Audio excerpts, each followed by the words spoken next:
রাজ্যে স্বাস্থ্য ব্যবস্থা উন্নত থেকে উন্নততর হতে চলেছে, তাই সরকারের পাশাপাশি বেসরকারি প্রতিষ্ঠানগুলো উদ্যমতা নিয়ে ঝাঁপিয়ে পড়েছে কি করে মানুষকে স্বাস্থ্য পরিষেবা দেওয়া যায় এই লক্ষ্যে। মানব সেবাকে সামনে রেখে ধর্মনগরে উদ্বোধন হতে চলেছে KGN সুরিয়া মাল্টিন্যাশনাল হসপিটাল। এর চেয়ারম্যান মোহাম্মদ আব্দুর রহিম এবং অপারেশন ও লজিস্টিক বিভাগের হেড অনিক দেবনাথ শুক্রবার এক সাংবাদিক সম্মেলন করে জানান 2025 সালের প্রথম দিকে তাদের এই হাসপাতালটি চালু হবে। তারা আরও বলেন, ধর্মনগর তথা উত্তর জেলা ও বরাক উপত্যকার মানুষকে বাইরে গিয়ে লক্ষ লক্ষ টাকা খরচ না করে কিভাবে ধর্মনগরের বুকে সঠিক স্বাস্থ্য পরিষেবা পাওয়া যায় তা নিয়ে এই মাল্টি হসপিটালটি বিভিন্ন বিভাগের উদ্বোধন হতে চলেছে। গভর্নমেন্টের তরফ থেকে নিয়ে সবই আমাদেরকে হাত বাড়িয়ে দিচ্ছে, আমরা এগিয়ে যাচ্ছি।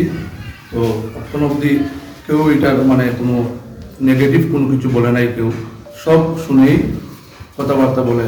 যেমন কালকে আমরা ডিএম স্যারের সঙ্গে একটা মিট করেছিলাম, উনিও বলেছেন যতটুকু সাহায্য লাগে ততটুকু করবেন।